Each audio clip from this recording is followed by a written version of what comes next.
आपका next topic है वैद्युत क्षेत्र में वैद्युत द्विध्रुव की स्थितिज ऊर्जा। इसका मतलब होता है वैद्युत क्षेत्र में किसी वैद्युत क्षेत्र की स्थितिज ऊर्जा उस कार्य के बराबर होती है जो किसी वैद्युत द्विध्रुव को अनंत से वैद्युत क्षेत्र के भीतर लाने में किया जाता है। वास्तव में ये किया गया कार्य होता है जो किसी वैद्युत द्विध्रुव को अनंत से, अनंत का मतलब कुछ भी हो सकता है, कितनी भी डिस्टेंस हो सकती है, अनंत से वैद्युत क्षेत्र के भीतर लाने में किया जाता है। मानकर चलिए वैद्युत द्विध्रुव दो आवेशों से मिलकर बना है जिसके आवेश माइनस के क्यू है। पहला आवेश कहीं यहाँ रखा है, दूसरा आवेश कहीं यहाँ रखा है। माइनस का क्यू आप इसको कह सकते हैं, इसको प्लस का क्यू आप कह सकते हैं। इन दोनों आवेशों के बीच की दूरी कितनी लेते हैं? प्रैक्टिकल आपने बहुत बार किया है, कितनी? 2L लेते हैं। अब एक समान वैद्युत क्षेत्र के भीतर इसको ला रहे हैं तो एक समान वैद्युत क्षेत्र को आप तीर के चिन्ह के द्वारा दर्शा सकते हैं। चाहे तो दर्शाइए, चाहे तो आप मत दर्शाइए, कोई प्रॉब्लम नहीं है। वैद्युत द्विध्रुव आपका ये है, जो मैंने डार्क किया है ज्यादा, वो वैद्युत द्विध्रुव है और एक समान वैद्युत क्षेत्र के भीतर इस समय स्थित है। और जब ये एक समान वैद्युत क्षेत्र के भीतर आता है तो इसकी दिशा और वैद्युत द्विध्रुव आघूर्ण की दिशा सेम रहती है, यानी जो P है उसकी दिशा भी यही रहेगी, सेम रहेगी। और कहां से आ रहेगी? अनंत से आ रहा है। अनंत डिस्टेंस कहीं यहां मान सकते हो, अनंत से कहां आ रहा है जी? वैद्युत क्षेत्र के भीतर आ रहा है। तो जब कोई भी वैद्युत द्विध्रुव अनंत से वैद्युत क्षेत्र के भीतर आता है तो वो कार्य करने में या फिर ऐसा करने में जितना भी कार्य किया जाता है वो वैद्युत द्विध्रुव की स्थितिज ऊर्जा के रूप में संचित हो जाता है। इसके दो आवेश हैं इस समय, क्योंकि स्थायी संतुलन में ये रखा हुआ है। स्थायी संतुलन का मतलब क्या होगा? वैद्युत क्षेत्र की दिशा और वैद्युत द्विध्रुव आघूर्ण की दिशा दोनों सेम है। तो वैद्युत दोनों की दिशा जब सेम है तो क्या है? स्थायी संतुलन है। और स्थायी संतुलन में दोनों के बीच में कैसा कोण होगा? 0 डिग्री का कोण होगा। और इस समय कैसा संतुलन है? स्थायी संतुलन है।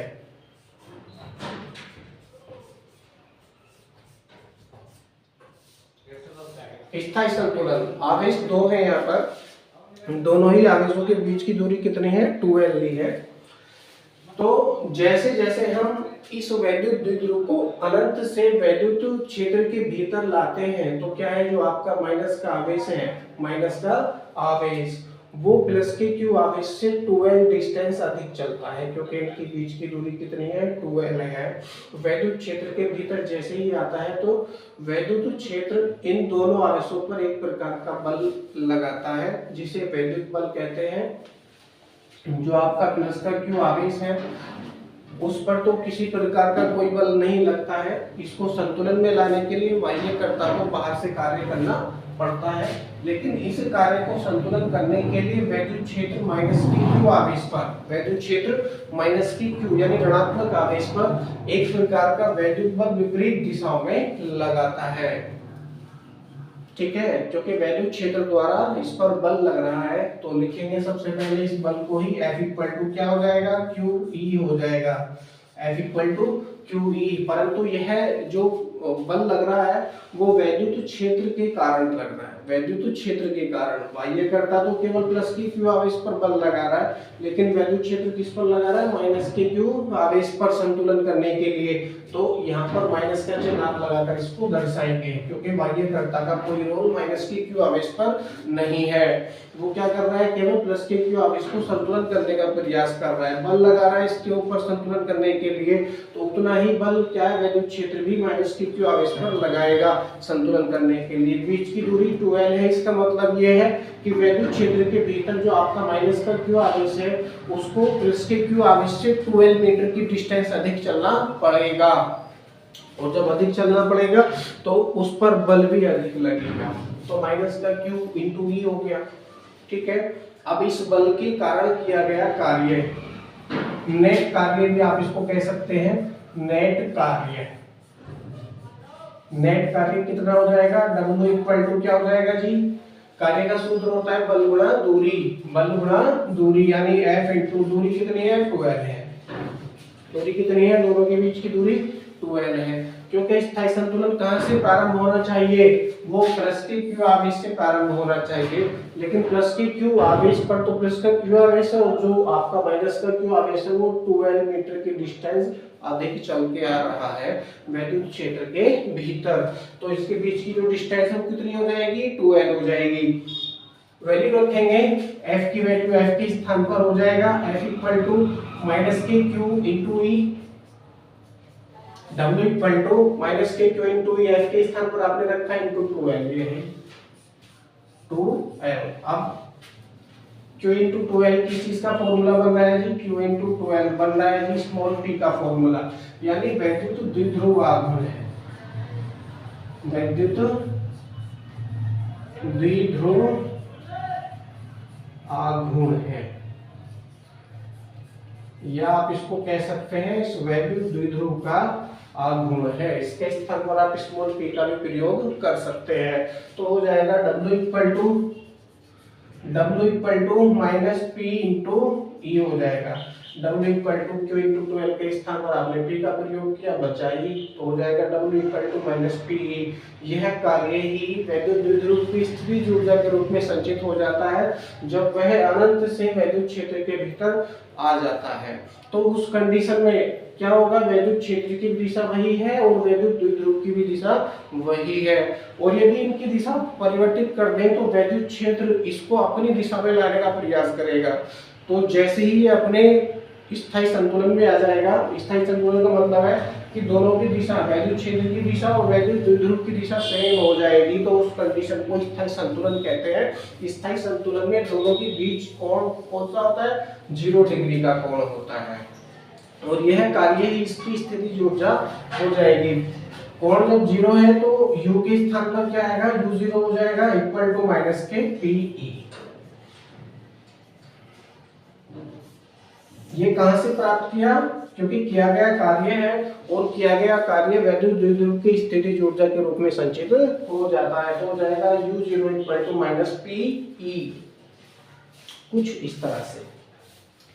इस स्थिति में वैद्युत द्विध्रुव वैद्युत क्षेत्र के भीतर स्थायी संतुलन में है। स्थायी संतुलन का मतलब है दोनों के बीच में क्या है, 0 डिग्री का कोण बन रहा है। लेकिन जैसे ही बाहर से बल लगाकर इस वैद्युत द्विध्रुव को छेड़ेंगे मतलब ऊपर नीचे घुमाएंगे।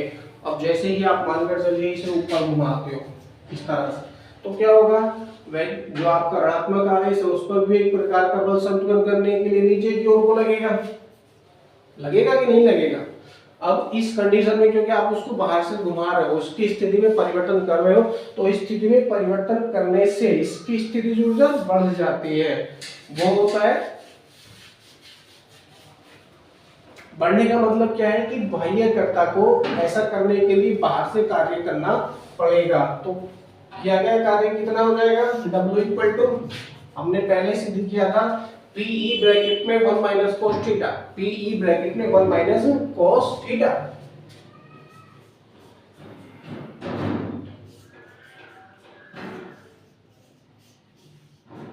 अब आप कहेंगे सूत्र कहां से आया, क्योंकि स्थायी संतुलन के पश्चात जब हम बाहर से बल लगाकर वैद्युत द्विध्रुव की स्थिति में परिवर्तन करने का प्रयास करते हैं, तो बाह्यकर्ता के द्वारा W equal to PE bracket में 1 माइनस cos थीटा जूल कार्य किया जाएगा, क्योंकि इसका मात्रक क्या है, जूल है जी, जूल, जे बना दिया मैंने, J4 जूल। तो इतना कार्य किया जाएगा। अब क्या है, कुल कार्य को हम जोड़ लेंगे।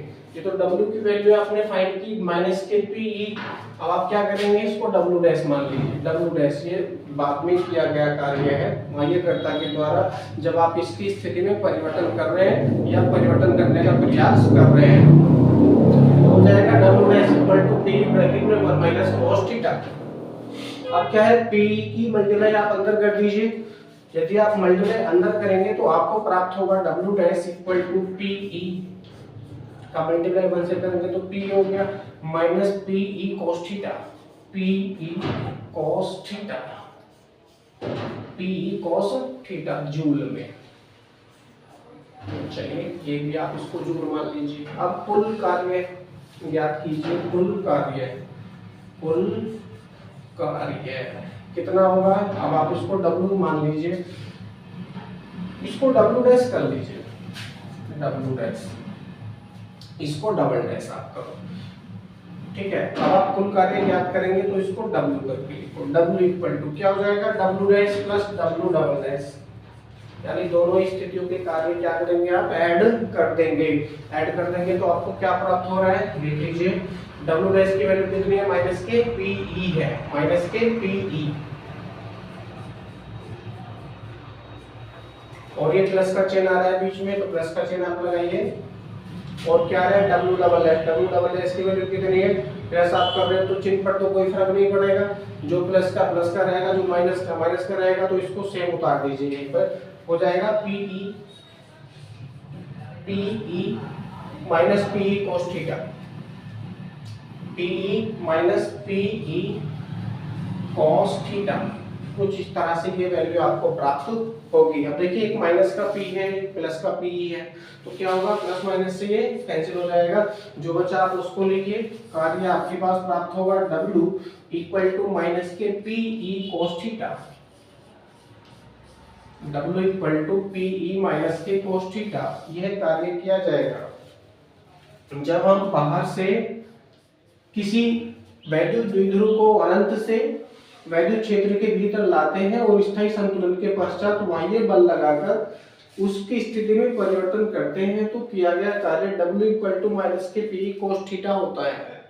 ये सीधा सा मतलब हो गया इसका, यह कार्य ही इसकी वैद्युत स्थितिज ऊर्जा हो जाती है।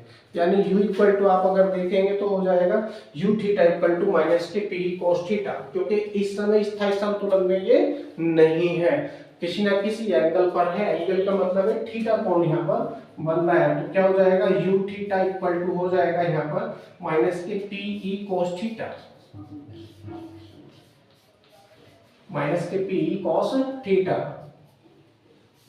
थीटा की वैल्यू कितनी हो सकती है? 0, 10, 20, 50, 100, 200 जितनी भी आ जाएगी, वो थीटा के स्थान पर रख के आप कैलकुलेट करके इसकी स्थितिज ऊर्जा फाइंड कर सकते हैं। यह इसका व्यापक समीकरण है और यही आपको सिद्ध करना था। U theta equal to minus PE cos theta. Okay, अब इसकी कुछ विशेष परिस्थितियां आ जाती है, विशेष स्थितियां देख लेंगे।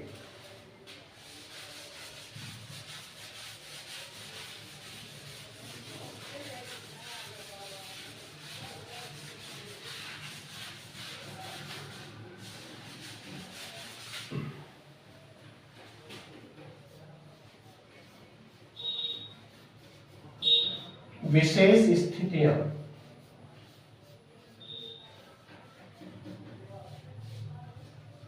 विशेष स्थितियों में सबसे पहली स्थिति क्या हो सकती है?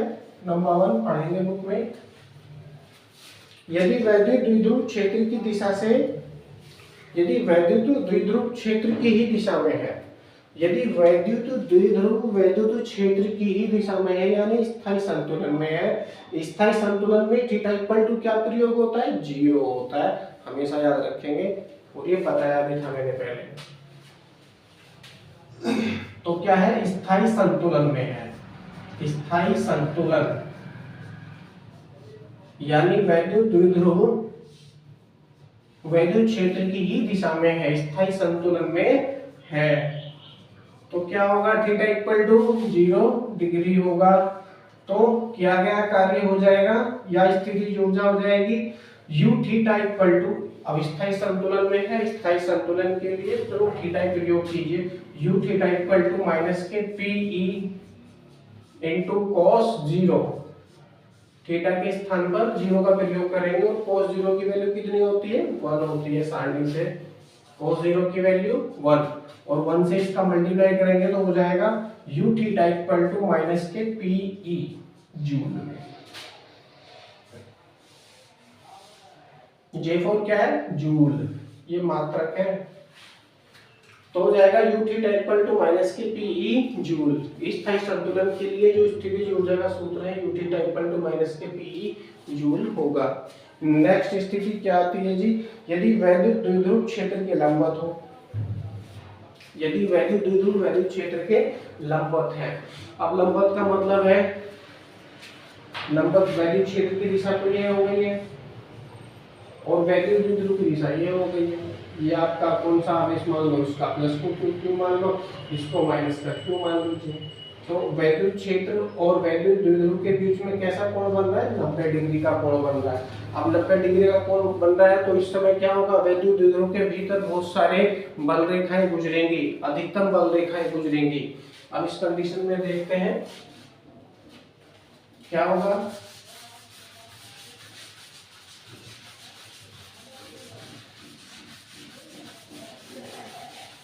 स्थिति नंबर 2, दिशा कौन सी है, लंबवत है। लंबवत के लिए थीटा इक्वल टू क्या प्रयोग करेंगे, 90 डिग्री प्रयोग करेंगे। Theta equal to 90 degree.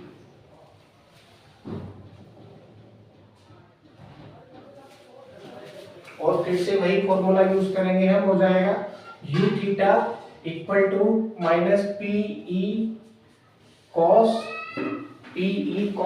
Theta के स्थान पर 90 डिग्री।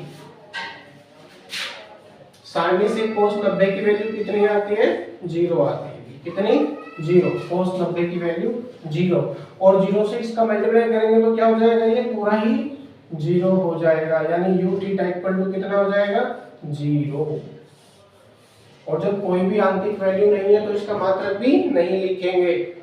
हमेशा उस राशि का मात्रक लिखा जाता है जिसका कोई आंतरिक वैल्यू हो।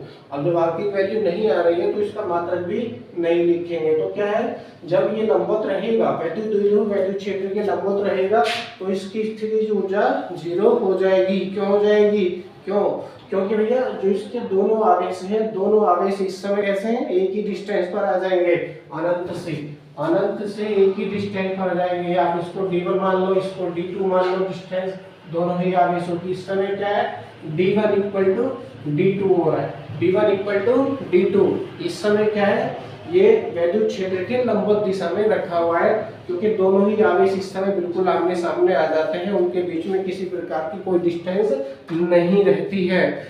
अतः जितना बल ऊपर वाले आवेश पर लगेगा, यानी प्लस के क्यू आवेश पर लगेगा संतुलन करने के लिए, उतना ही बल माइनस के क्यू आवेश पर भी लग जाता है। एक पर ऋणात्मक कार्य है, एक पर धनात्मक कार्य होता है। दोनों ही कार्य को आप ऐड करेंगे तो क्या हो जाएगा, 0 हो जाएगा।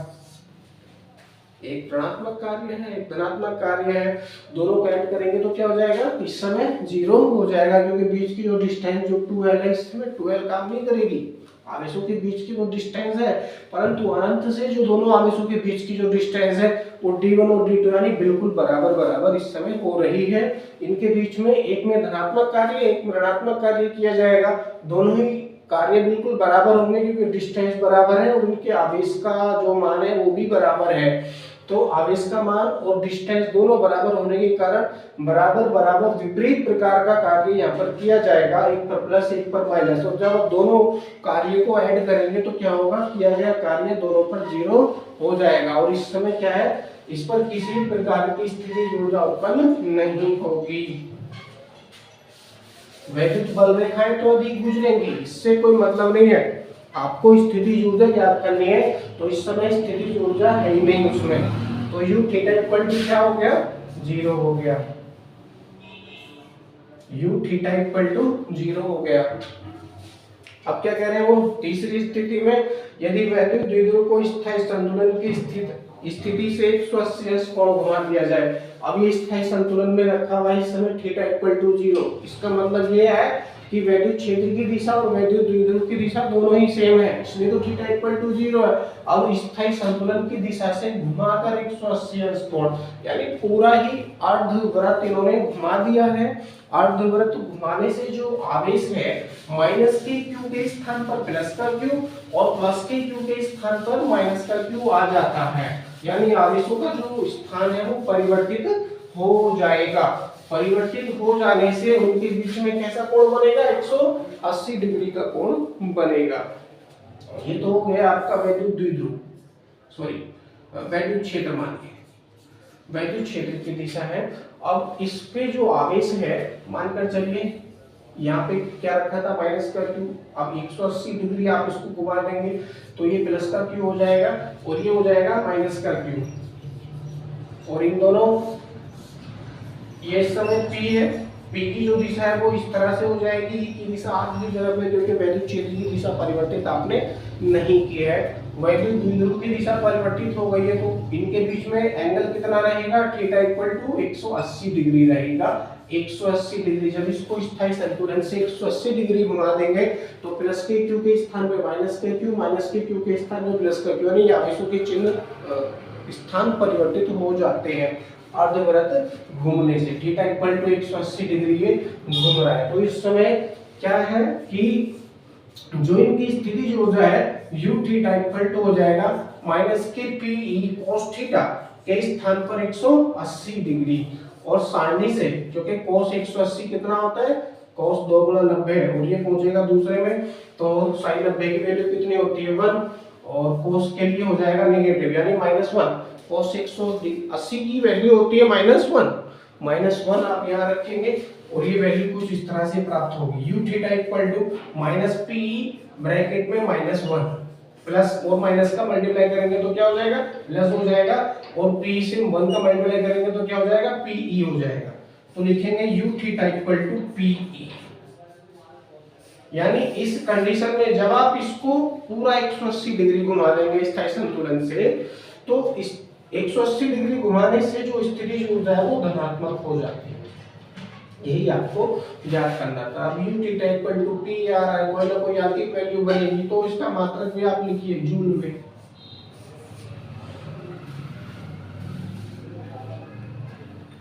आई होप आपको समझ आया होगा। अब इस समय क्या है, u theta equal to p प्राप्त हो रहा है, इस समय क्या है, वैद्युत द्विध्रुव अस्थायी संतुलन में है, अस्थायी संतुलन। अस्थायी संतुलन का मतलब क्या है कि वैद्युत क्षेत्र वैद्युत द्विध्रुव पर एक प्रकार का बल लगाएगा, यह बल इसको स्थायी संतुलन में लाने का प्रयास करेगा। स्थायी संतुलन का मतलब है वैद्युत क्षेत्र और वैद्युत द्विध्रुव दोनों की दिशा एक ही ना हो जाए, तब तक इस पर बल लगता रहेगा वैद्युत क्षेत्र के द्वारा। अब इस समय क्योंकि 180 डिग्री का कोण दोनों के बीच में बन रहा है, 180 ई की तो दिशा ये हो गई और वैद्युत द्विध्रुव की दिशा अपोजिट हो गई है, दोनों की दिशा अपोजिट है, तो इनके बीच में डिग्री कितनी है, 180 डिग्री। इस तरह से आप इसको समझ सकते हैं। तो 180 डिग्री है, अस्थायी संतुलन यहाँ पर बनेगा। अस्थायी संतुलन को स्थायी करने के लिए वैद्युत क्षेत्र इस पर एक प्रकार का बल लगाएगा जो कि हमेशा इसको स्थायी संतुलन में लाने का प्रयास करेगा। बाहर से तो आपने बल लगाकर इसको 180 डिग्री में घुमा दिया, लेकिन वैद्युत क्षेत्र इसको वापस अपनी स्थायी संतुलन में लाने का प्रयास करेगा। स्थायी संतुलन की शर्तें आपको पता ही है, दोनों के बीच में theta equal two degree 0 degree होता है क्योंकि दोनों की दिशाएं बिल्कुल बराबर, E और P दोनों की दिशाएं बिल्कुल एक ही होती हैं, तो ऐसे संतुलन को स्थायी संतुलन कहा जाता है। और एक की दोनों की दिशाएं अपोजिट है, P अपोजिट E अपोजिट है एक दूसरे से, तो दोनों के बीच में 180 डिग्री बनेगा। 180 डिग्री होने से ये अस्थायी संतुलन बनेगा। अस्थायी संतुलन का मतलब है किसी भी समय ये परिवर्तित होकर स्थायी संतुलन में वापस जा सकता है। Thank you.